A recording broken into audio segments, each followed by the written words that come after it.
Yeah, we got Carl in Oklahoma. Hello, Carl? Hi. Hi, you got Matt and Don here. How are you? Hi, Matt. Great. How are you doing? Oh, not too bad. What do you got for us today? Well, actually, I'm open to any questions you have for me. I'm a non-denominational Christian. Okay. Well, that's kind of interesting because this is a call-in show, and the question we ask is, what do you believe, and why do you believe it? I believe in God, obviously. Okay, why? And you probably have to define God because there's thousands of different versions of Christianity that disagree on everything. But well, so give us a rough description of the God you believe in, and then you can explain why. Okay. Well, God is the one who created the whole universe, who created you and me, and He is the only God that I know that has a son. Besides Greek mythology. But anyways, so we're already into really weird territory because you say that God is the only God you know of that has a son. How many gods do you know of? I don't believe in any other gods, but there's other gods that are considered gods, but they're actually false gods. Okay. How did you determine that yours is the true God and that the other gods are false gods? Because they're not real. They're actually... Seriously? They're not real. That's how you determined it. How did you determine yours was real? See, the question had two parts of why do you not believe these other gods and why do you believe this? Yeah. And if your reason for believing this is because the other ones are wrong, that's a fallacy. Yes. Okay. You're right. So, well, what's the way I explain it? Yes. So why do you believe? Well, number one, it starts with faith, and two. Why would you believe anything? We're done at number one. We're done at number one. Why would you believe anything? Faith is a good way to be wrong. Is there any position? Is there any position that I couldn't take based on faith? Is there any position that you could not take based on faith? Right. If you begin with faith, couldn't I believe all those gods you just dismissed, or couldn't I pick one of those gods you dismissed and believe it based on faith as a primary foundation? You could, yeah. Sure. So doesn't that mean that faith is not a good foundation for determining what's true or not true?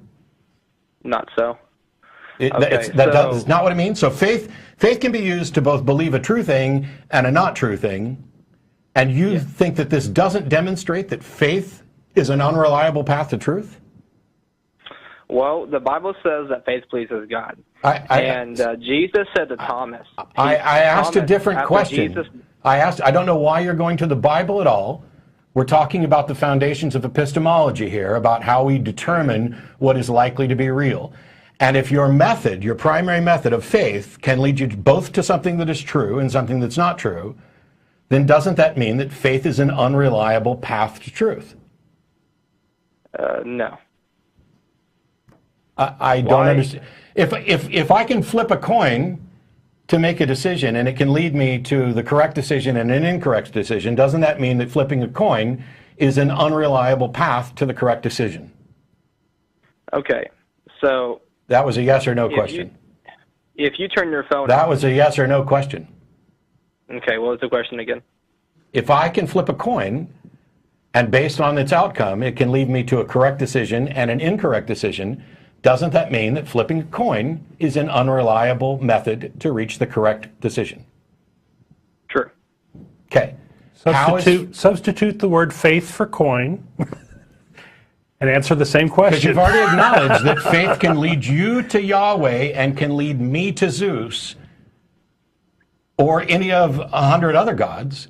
If faith can lead to any of those conclusions, then how is it a reliable pathway to truth if it can lead me? By the way, let's say there's 1,000 different proposed gods, and only one of them's real. And we can use faith to get to any of them. Then you've got a 1 in 1,000 shot, which is way worse than a coin toss, of getting the correct position based on faith, right? But there's tens of thousands of gods. So now does that demonstrate that faith is not a reliable path to truth? Well, there's also proof. You have proof also. Hang on. Let's finish this point, and then we can move on to the next one. I'll let you go. I'm not just going to hang up as soon as you acknowledge that faith is a crappy path to truth. I just would like you to acknowledge that the argument's been made and that you agree with it. Okay. So is faith a reliable pathway to truth? To some, no, but to others, yes. Why are we hedging here? No, we're done. I promised I would let you go on, but all right. So Okay. faith can sometimes lead you to Correct. truth, Correct. and faith Correct. can sometimes lead you to something that's not true, Yes. which means that faith is not a reliable path to truth, right?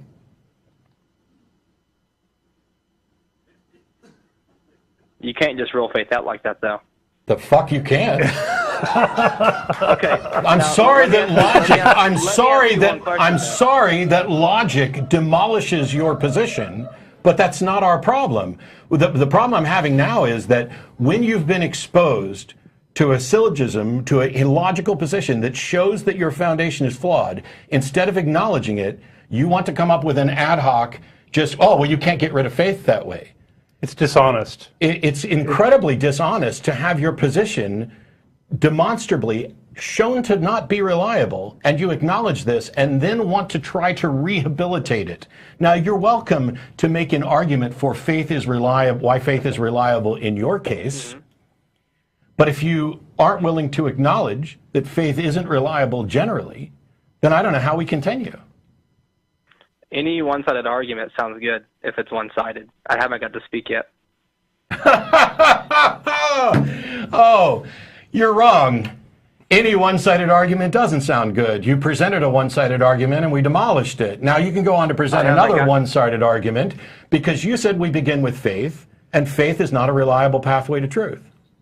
You presented an argument and I answered questions. There's a difference. No, I presented a response to your argument and you dodged the answer over and over until I held your feet to the fire. You wanted to go to the Bible, you wanted to go to any other thing other than answering the question about epistemology, which is completely independent of any religion. How do we reliably find a pathway to truth? Is faith a reliable path to truth?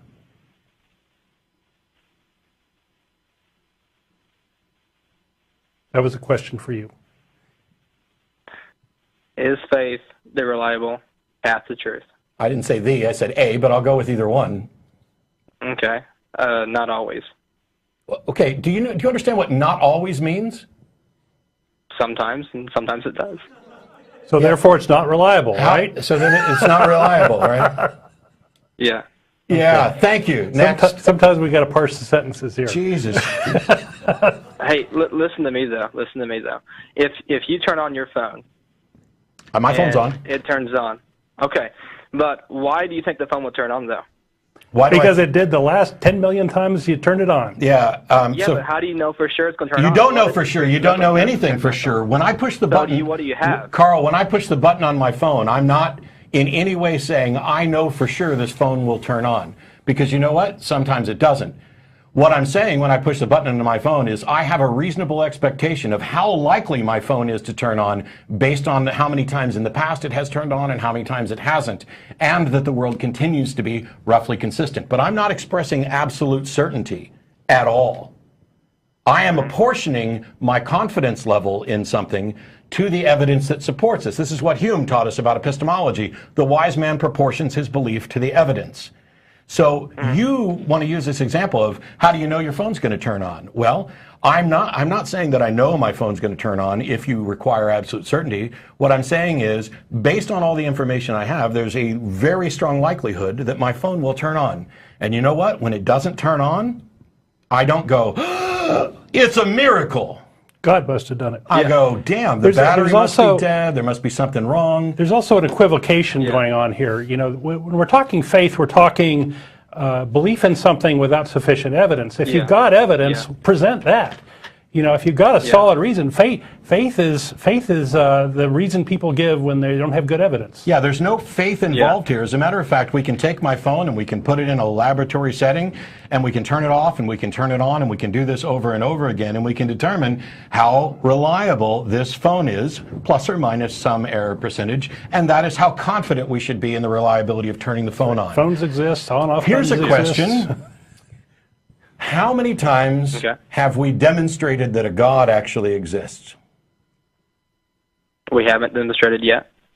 So, I can demonstrate that my phone turns on at least once. I can demonstrate that it turns on repeatedly. I can put together a probabilistic assessment of my phone. Can we do any such thing for God?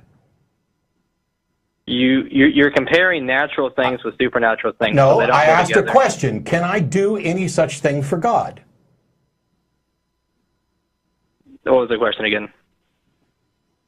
I'm focused on what I have to say. So Your answer I is apologize. no, which is why you objected by saying I'm comparing natural things to supernatural things. But here's the dirty little secret, Carl. I didn't bring up the phone. You did. You're the one that is trying to falsely compare supernatural things to natural things, as if there's no distinction, as if the faith in the God belief is the same as the faith that I'm turning my phone on. And that is a false equivalency. That's why I asked the question, please, have we ever demonstrated that a God existed? We have not yet. Correct. And if we haven't demonstrated this yet, what possible reason could one have to believe that a God does exist? Yeah, I understand. Okay, that was actually a question. Yeah, I understand. Doesn't really answer that question. What possible reason could we have to believe that something is true when we have no demonstration of it? Well, you don't know until it's demonstrated in front of you. All right, but I didn't ask whether or not you knew. I asked what possible reason could we have for believing it until it's been demonstrated. Well, if you rule out faith, you don't have a reason. Correct. And here's the thing. You called us and you believe. And you begin with a belief based on faith. And you acknowledge that faith isn't a path to truth. And you acknowledge that we haven't demonstrated that a God believed. And when asked what reason you have for believing it, you go back to faith. Do you not see the problem there? I see the problem with your understanding. Okay. What's the problem with my understanding then, since you see that? Okay. So if I pray to a God, through my faith, if I pray to God and my prayer doesn't get answered, should I be discouraged? Or if your phone doesn't turn on, should you be discouraged that your phone doesn't turn on? How is that in any way an explanation? How is this an explanation of what I don't understand, Carl? Do what? How is this an explanation? You said you see my failure in understanding, and I asked you what that was. And you begin with, if I pray and I don't get an answer, should I be discouraged? How is that in any way an explanation of what I don't understand?